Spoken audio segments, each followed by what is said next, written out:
선생님이 보시기에는 애덤 스미스가 왜 경제학의 아버지라고 하는 그런 이름을 받게 됐어요? 애덤 스미스는 일단 경제학을 공부한 적이 없고요. 놀랍게도 가르친 적도 없습니다. 이 국부론이라고 하는 책이 엄청 두껍잖아요. 이 보이지 않는 손이라고 하는 단어는 한 번밖에 안 나왔다고 해요. 사실은 이 보이지 않는 손이라는 표현이 애덤 스미스의 발목을 잡고 있지 않나 이런 생각이 듭니다. 도덕 감정론이라고 하는 것을 이해를 하지 않고 국부론만 보면 아담 스미스를 굉장히 오해할 수가 있죠. 그렇습니다. 뜨거운 가슴은 도덕 철학에 담겨 있고 차가운 머리는 경제를 냉철하게 분석하는 국부론에 담겨 있는 경제학. 아담 스미스를 신봉했던 사람들 입장에서 보면 깜짝 놀랄 내용들이고 아담 스미스가 많은 오해를 받고 있다. 맞습니다. 그렇죠? 네, 네. 아담 스미스 답답한 마음 풀어두는 시간 이제부터 갖도록 하겠습니다. 안녕하세요. 위기 경제학자들의 박근수 이원재입니다. 이 소장님 반갑습니다. 반갑습니다. 저기 우리가 이제 위기 경제학자들이라고 하는 주제로 해서 우리가 방송을 하게 될 텐데요. 그 위기 경제학자들이라고 이름을 짓기는 했지만 지금 뭐 우리가 경제학자들뿐만이 아니라 경제학의 위기이기도 하고 경제의 위기라고 하는 사람들도 있고 총체적으로 경제에 대해서 사람들이 관심이 많은데 해결되지 않는 것들이 너무나 많잖아요. 그래서 위기라고 붙인 것 같은데 어떻게 생각하세요? 그렇죠. 우리가 최근에 들었던 위기의 이름만 다 대보더라도요. 아시아 금융위기, 미국발 금융위기, 유럽 재정위기 이거 다 경제위기 아닙니까? 그렇죠. 계속 경제는 위기라고 하는데 이 경제위기에 대해서 경제학은 그러면 뭘 하고 있느냐 여러 가지로 의문이 제기되고 있습니다. 네. 경제학이 이 위기를 잘 설명을 하기를 했나 또는 예측을 하기를 했나 심지어는 해결을 하기를 했나 모두에 대해서 다 대답을 제대로 하지 못하고 있거든요. 그러니까 경제학도 당연히 어디에 쓸모가 있냐라는 의문에 직면하면서 위기라는 이야기를 듣고 있는 거고요. 네. 그러면 거슬러 올라가 보면 이 지금의 경제학자들이 이야기하는 경제학의 뿌리가 되는 과거의 경제학이라는 큰 건물을 지었던 그 대단한 경제학자들 그분들도 위기에 빠진 게 아니냐 이런 이야기가 나올 법도 한 거죠. 그러면은 어떤 분부터 시작을 하는 게 가장 좋을까요? 경제학하면 가장 먼저 떠오르는 분부터 시작을 해야 되겠죠. 일단 누가 떠오를까요? 경제학하면 아담 스미스. 그렇죠.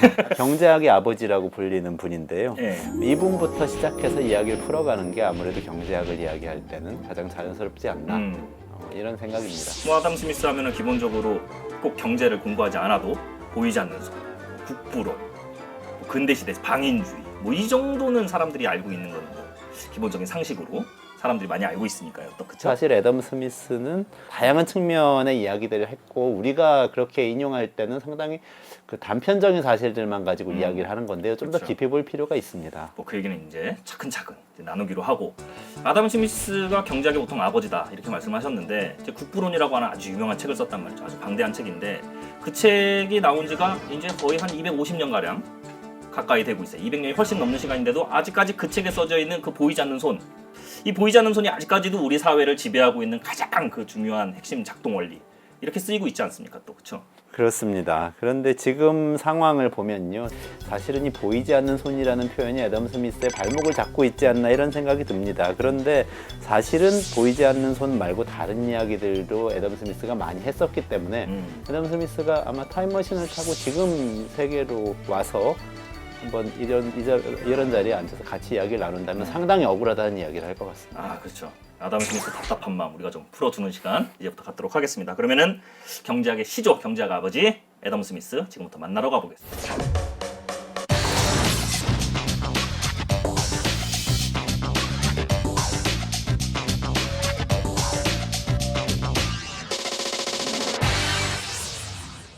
자, 아담 스미스 아까 잠깐 얘기가 나왔었는데 경제학의 아버지라고 불린다고요. 그렇죠? 네. 근데 아담 스미스가 어떤 점 때문에 경제학의 아버지라고 불리게 됐다고 생각하십니까?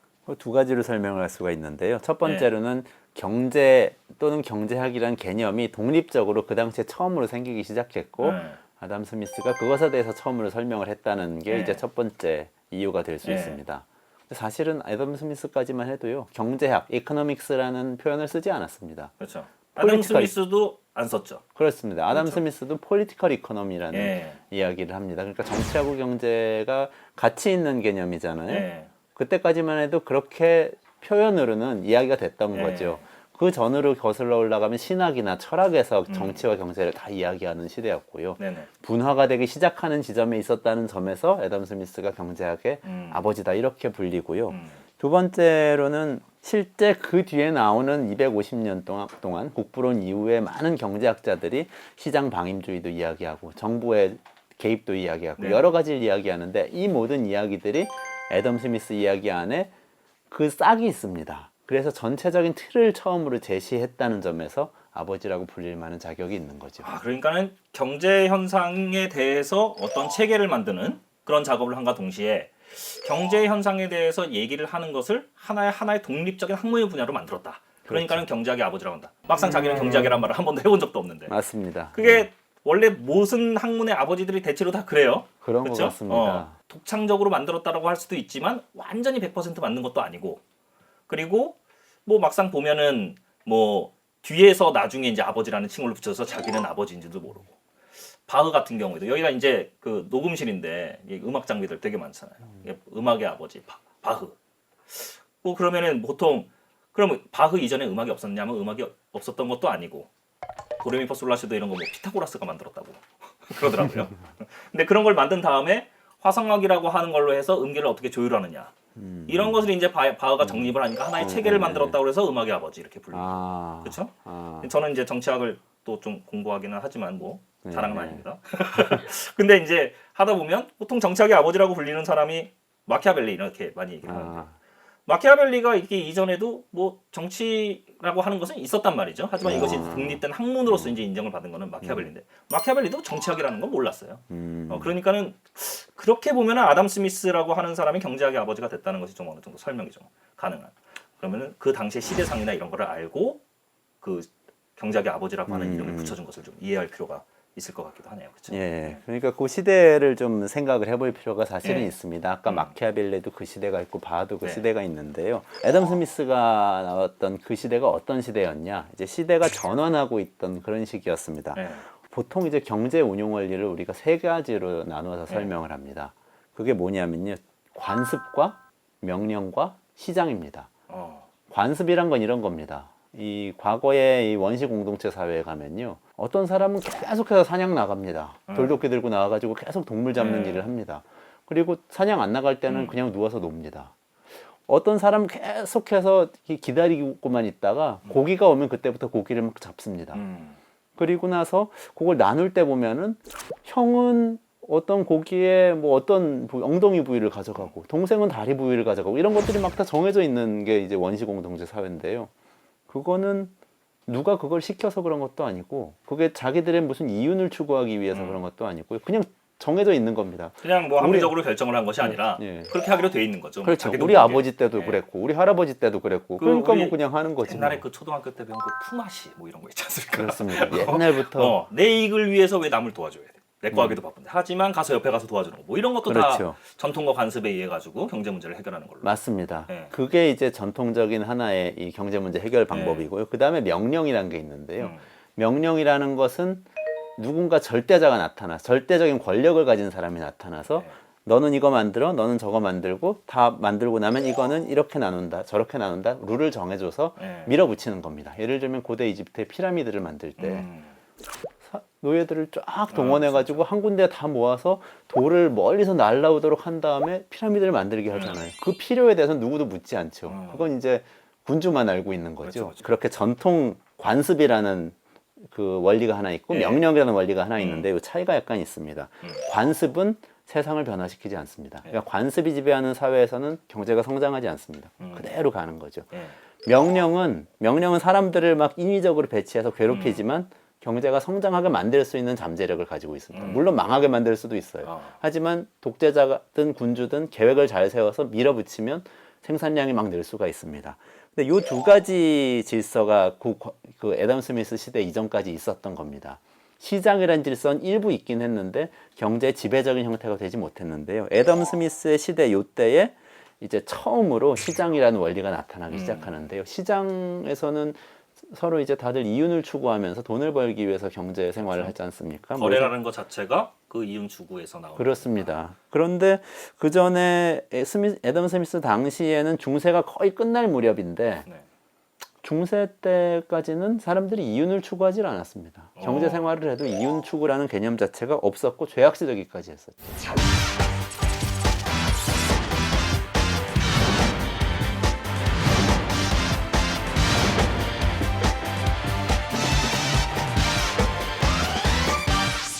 그 세계사 같은 거 공부하다 보면 중세 시대 때 이제 상인 연합이라고 하죠. 길드. 그렇습니다. 그 길드라는 것이 만들어져 가지고 했다는 것은 그 길드에 있는 상인들끼리는 이윤 극대화를 위해서 길드를 만든 게 아니었다는 말씀이신가요?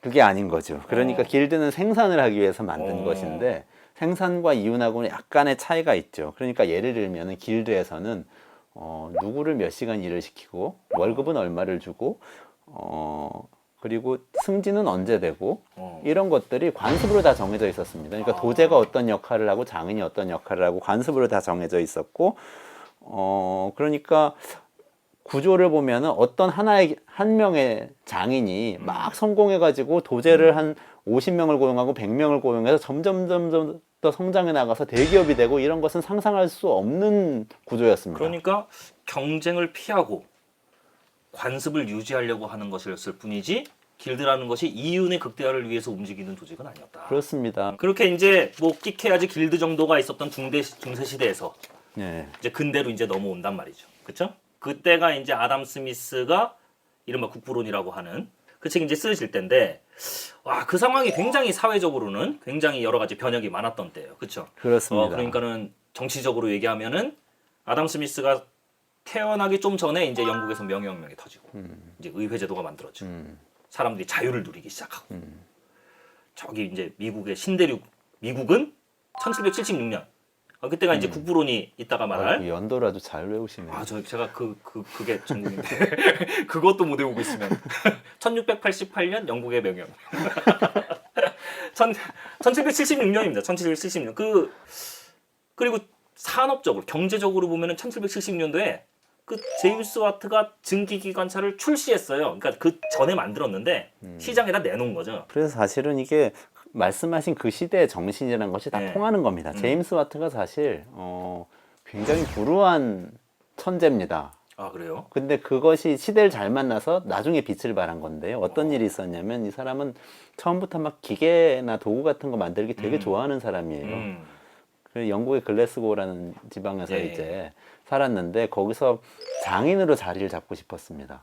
근데 이 사람은 기존에 있던 도구 말고 혁신을 하고 싶은 거예요. 새로운 도구를 자꾸 만들고 싶은 거예요. 근데 새로운 도구 만들려고 하니까 거기는 대장장이 길드에서 못 만들게 한 겁니다. 경쟁을 못하게 하니까. 그렇죠. 금지되어 있는데 당신 만들면 안 된다. 예.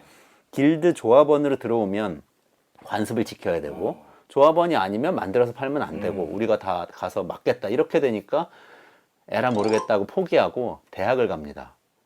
그 대학에 가서 연구를 하는 건 가능했던 거예요. 그러니까 상업적으로 만드는 거는 안 되지만 그래서 대학에 가서 연구를 하다 보니까 증기기관이라는 것에 또 눈을 뜨게 되고 발견해서 너무 재밌으니까 자꾸 만들어가지고 그래서 성공을 하게 된 겁니다. 그러니까 어떻게 보면은 기존 질서에 의해서 억압을 받다가 그것을 깨트리고 나가려는 어떤 혁신가의 모습을 제임스 와트가 갖고 있었던 거죠. 난세에서 영웅이 난다는 게 맞아요. 그렇죠? 맞습니다. 세상이 이렇게 급변하고 있을 때 놀라운 이런 학문적인 애덤 스미스의 그런 경제학이 튀어나오고 또 산업혁명의 그 뭐랄까 기폭제가 되는 증기기관도 그렇죠. 이제 나오게 네. 되는 거고 그러한 상황에서 애덤 스미스는 굉장히 그 많은 생각을 하면서 살았을 것 같아요. 그러니까 혁신가들을 굉장히 좋아하는 그런 사람이었던 겁니다. 애덤 스미스가 그러니까 일단 아까 그 제임스 와트도 굉장히 칭찬을 하고 거기에 대해서도 설명을 하지만 그 당시는 그런 기회가 이제 막 생기기 시작할 때였습니다. 예를 들면 이제 역사책에서 보신 적 있을 거예요. 아마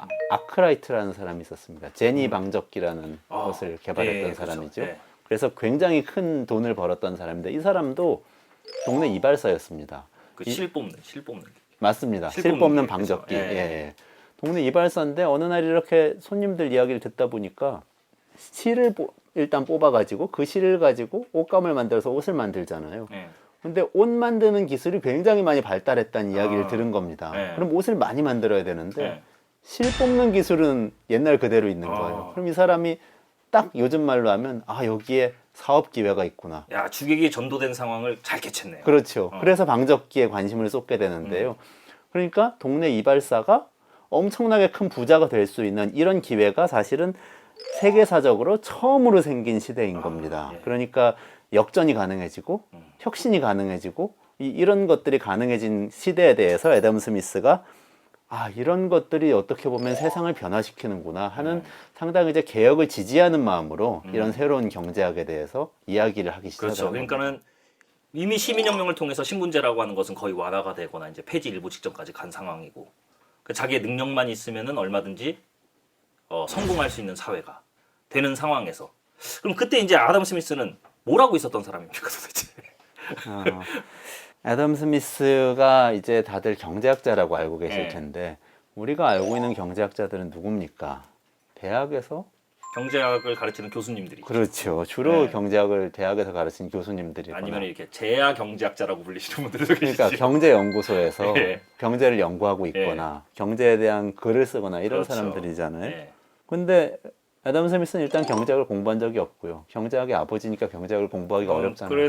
아들한테 배우기가 어려우니까. 그랬을 수가 없죠. 네. 그랬을 수가 없죠. 예. 그리고 놀랍게도 가르친 적도 없습니다. 당연히 그렇겠죠. 경제학이 없는데 어떻게 경제학을 그렇죠. 그래서 그분은 예. 사실은 철학자였다는 게 이제 예, 철학자. 예, 그럴 우리가 수밖에 설명할 수 없는 있는 게 겁니다. 경제학이라고 하는 그 경제학과가 20세기 때 생겼어요. 그 1903년. 그 알프레드 마셜이라고 하는 그 유명한 그 한계 효용 그분 맞습니다. 아닙니까? 예. 그분이 그 케임브리지 대학에서 경제학과를 만든 것이 처음이니까 대학에서 가르친 지는 이제 110년? 이 정도 된 거네요. 그렇죠? 그렇습니다. 예. 예. 거기서 이제 아담 스미스는 경제학을 가르쳤을 리는 없고 18세기 때 사람이니까 철학을 가르쳤다. 어떤 철학입니까? 도덕 철학을 가르쳤는데요. 네.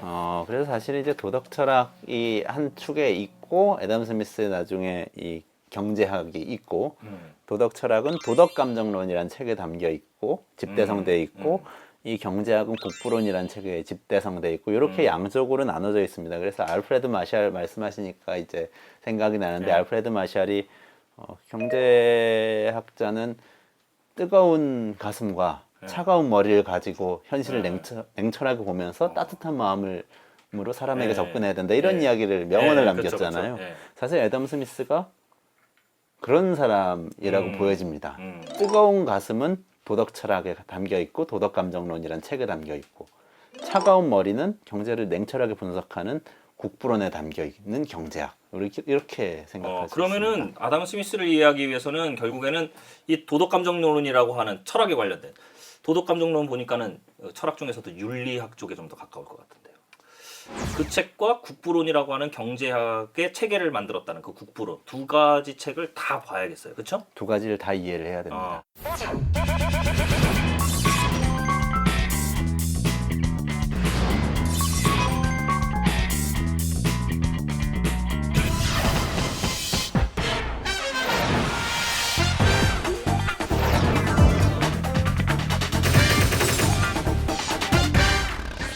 그러면 먼저 도덕 감정론부터 얘기를 좀 나눠볼까요? 예. 도덕 감정론에 도대체 담겨 있는 내용이 어떤 겁니까? 이게 상당히 어려운 책입니다. 그래서 어려우면 쉽게 하셔야 됩니다. 그래서 사실은 이 책의 원문을 보면요, 예. 이게 참 페이지 넘어가기가 굉장히 어려운 그런 책인데요. 예. 간단하게 한번 설명을 드려보겠습니다. 네. 간단하게 이야기하면 이 도덕감정론이란 책에 어떤 문구가 하나 있냐면요. 어떤 사회는 자비심이 없이는 존재할 수 있지만 정의가 없이는 존재할 수 없다. 이런 말이 나옵니다. 이건 말 자체가 되게 어렵네요. 자비심이랑 정의. 이게 그렇습니다. 뭐가 다른 겁니까? 그게? 자비심이 많으면 정의로운 거 아닌가요? 자비심이 많으면 정의로운 것 같이 이제 들리기도 하는데 약간 다른 거죠. 예. 자비심이라는 것은 어떤 사람이 개인적으로 다른 사람에 대해서 동정하는 마음을 갖는 것 또는 좀 나가면 그것을 실천하는 것이 될 거고 정의는 사회 공동체에 있는 어떤 질서인 거죠. 사회 공동체가 공감하는 예. 어떤 원리 그것이 이제 정의인 것이죠. 그래서 정의를 굉장히 강조했다는 점이 사실은 놀랍습니다. 우리는 자유방임주의자 하면은 보통 공동체의 정의 이런 거보다는 개인들은 다 이기심에 의해서 이 행동을 하면 되고 자기 이익을 막 추구하고 있으면은 자동적으로 이 사회의 질서는 유지가 된다. 국가가 개입해서 무슨 정의를 이야기하거나 이런 것은 되게 인위적인 것이고 나쁜 것이다. 이렇게 생각을 하기가 쉬운데 애덤 스미스는 전혀 그런 방향으로 생각한 게 그렇죠. 아닌 그게 거죠. 우리가 위기의 경제학자들이라고 하는 이 프로그램에서 지금 다루고 있는 내용입니다. 그렇죠? 그렇습니다. 아담 스미스가 많은 오해를 받고 있다. 맞습니다. 그렇죠? 예. 도덕 감정론에 대해서 좀 더 말씀해 주면 그럼 그 정의를 위해서는 예, 어떻게 해야 되죠? 그건 이제 인간 내면으로 이야기가 들어갑니다. 아무래도 도덕 철학이기 때문에 내면에 대한 이야기가 많은데 우선 우리가 어떤 행동을 할 때요. 어떤 행동의 동기는 좋은데 결과가 나쁜 경우가 있겠죠. 우리가 그렇죠. 동기가 좋다고 그래서 다 결과가 좋지는 않죠. 그렇죠. 우리가 굉장히 좋은 마음으로 경제에 대한 올바른 생각을 전파하기 위해서 이런 프로그램을 하는데 예. 결과적으로 뭐 아무도 보지 않는다거나 이런 일이 생기면 이제 결과는 나쁜 거죠. 그렇죠. 그럼 이제 그때 이제 그럴 때 생기는 현상이 어떤 겁니까? 사회는 그 결과를 보고 그냥 판단을 합니다. 대체로 남들은 그렇죠. 아무도 안 보는 프로그램을 만드는 그렇죠. 뭐 이런 식으로 생각을 하거든요. 예. 그 내면에 담겨 있는 우리가 하는 이야기가 얼마나 가치 있는 것이고 다른 곳에서 발견할 수 없는 것인지 이런 것들은 뜯어보고 판단을 하지 않는다는 거죠. 근데 그런 일이 발생했을 때 내가 만약에 애덤 스미스 용어로 따지자면 공평한 관찰자란 것을 내 내면에 가지고 있다면 공평한 관찰자. 예, 내 스스로 나를 객관적으로 볼 수 있는 어떤 자아를 가지고 있다면 그러니까 쉽게 얘기해서 지금 말씀하신 거를 비춰서 보면 예, 내가 어떠한 행위를 했을 때 그 행위의 동기가 괜찮은 동기에서 한 것인지 안 괜찮은 동기에 의해서 한 것인지를 판단해 줄 수 있는 그렇죠. 내 안에 또 다른 나. 뭐 이런 그렇죠. 거. 내 안에 또 다른 나죠. 어. 뭐 주변에서 뭐라고 말하든지 간에 예. 소신을 지키면서 이야기할 수 있는 양심 뭐 이렇게도 얘기할 수 있죠. 양심이라고 얘기할 수도 있을 것 같습니다. 예. 근데 양심이란 단어를 애덤 스미스가 사용하진 않았고요. 그래. 공평한 관찰자라는 공평한 관찰자 참 말이 학술적으로- 어렵습니다. 예. 그냥 양심 이러면 계속 되는데. 어렵습니다. 이 이야기가. 예, 그것을 내가 가지고 있다면 나는 그것에 귀를 기울일 수가 있다. 내 동기를 직접적으로 바라보고 그것으로 내가 나를 인정할 수 있다. 이런 이야기를 합니다. 그런데 만약에 공평한 관찰자가 없다면 남들이 하는 이야기에 따라서 계속 쏠려가고 이 시류에 휩쓸리게 된다. 이런 이야기를 하는 겁니다. 그러면 이제 사회의 정의는 어떤 식으로 형성이 되느냐?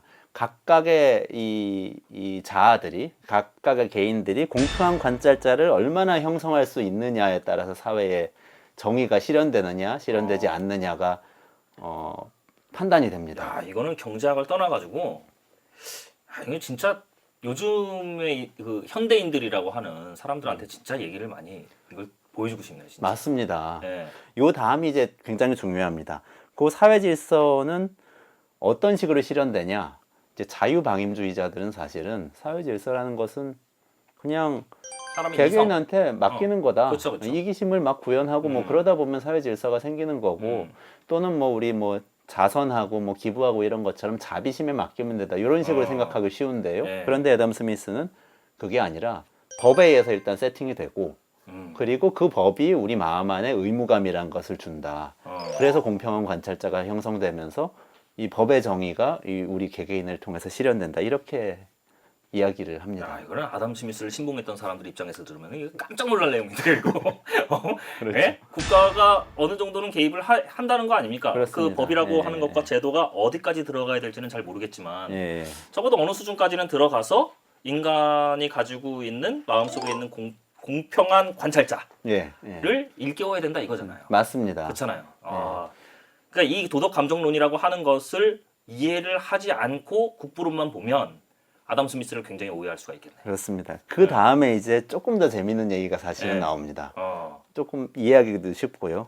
현대에 비춰서 이렇게 비유를 해보면요. 우리 주변에 유혹이 얼마나 많습니까? 한탕 해가지고 돈 한번 많이 벌어보겠다는 유혹.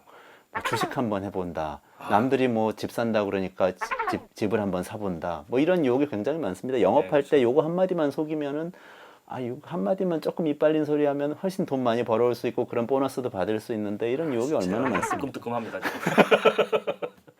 그런데 애덤 스미스가 이런 이야기를 했어요. 꼭 현대를 보고 이야기한 것 같습니다. 재물이라는 것은 최저 생활만 할 수 있을 정도로 해도 충분하고 개인의 야심이라는 것은 사실은 개인의 진실된 행복하고는 거리가 멀다.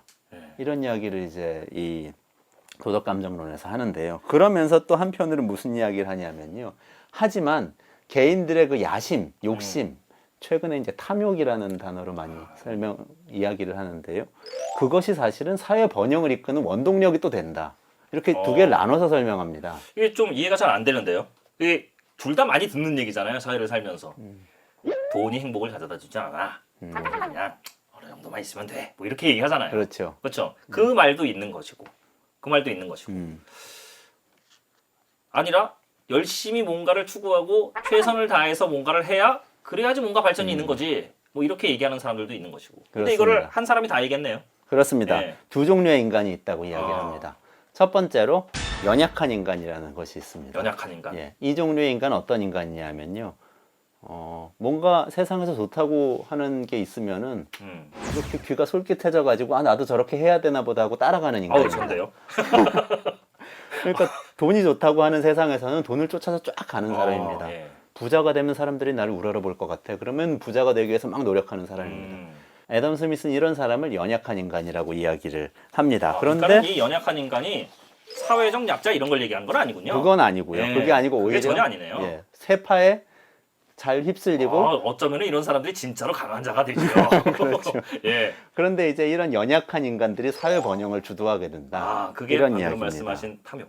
그렇습니다. 탐욕을 가진 사람들이 여기서 사회 번영이라는 표현은 사실은 요즘 말로 이야기하면 경제 성장입니다.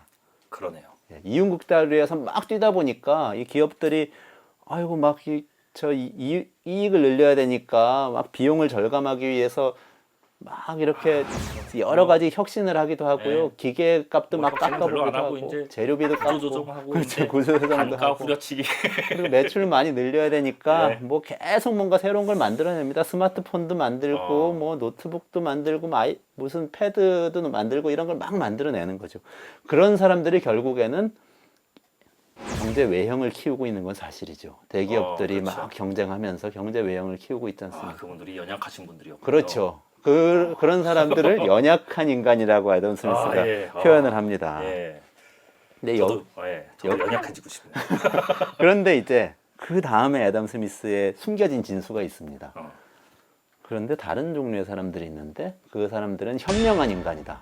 이렇게 이야기합니다. 그 연약한 인간과 현명한 인간 둘로 나눴군요. 그렇습니다. 예. 그 사람들은 아까 우리가 얘기했던 그 어려운 단어 공평한 관찰자 이거 갖고 있는 사람들이에요. 그들이 제대로 역할을 하고 있는 사람들. 그렇습니다. 네. 그래서 이 사람들이 그 사회의 공적 가치를 지키는 역할을 합니다. 음. 정의를 이제 구현하는 그런 역할을 하는 그런 사람들이죠. 그래서 사회 전체적으로 보면 연약한 사람들과 이 현명한 사람들이 균형 있게 있어서 연약함이 경제 성장을 막 만들어 가면서도 이것이 만들어낸 부작용들, 개인의 불행, 환경의 파괴 이런 것들을 이 공평한 관찰자를 가지고 있는 이 공적인 가치를 가지고 있는 현명한 사람들이 제어하면서 나가야 된다. 이런 이야기를 이제 담고 있습니다.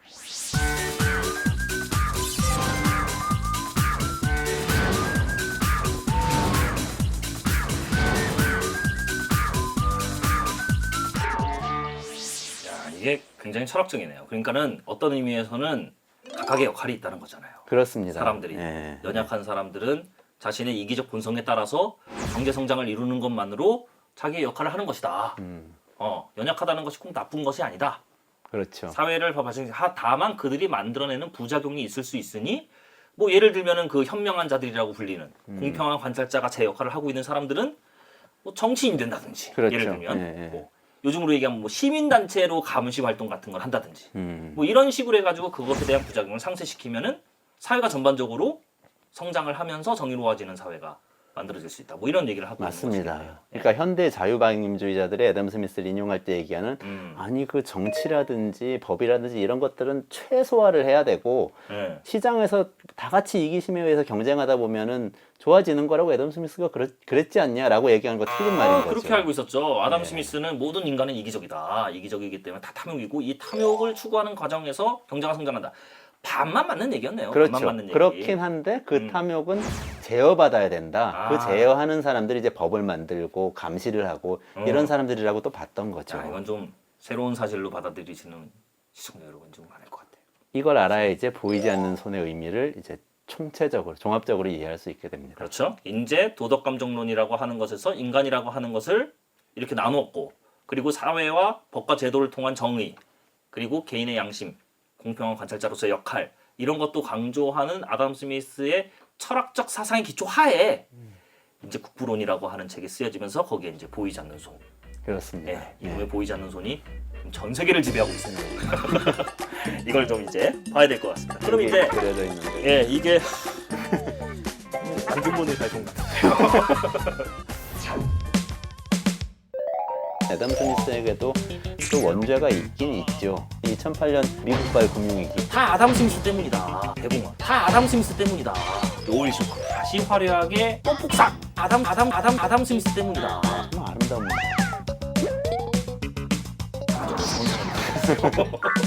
아담 스미스는 뭘 하고 있었던 사람입니까? 제어되지 않는 탐욕. 이 부분만 너무 강조되면서 현대에서는 아담 스미스의 이론을 약간 공개하고 있는 겁니다. 진짜 억울할 것 같아요. 우리가 저녁 식사를 할 수 있는 것은 다 아담 스미스 때문이다.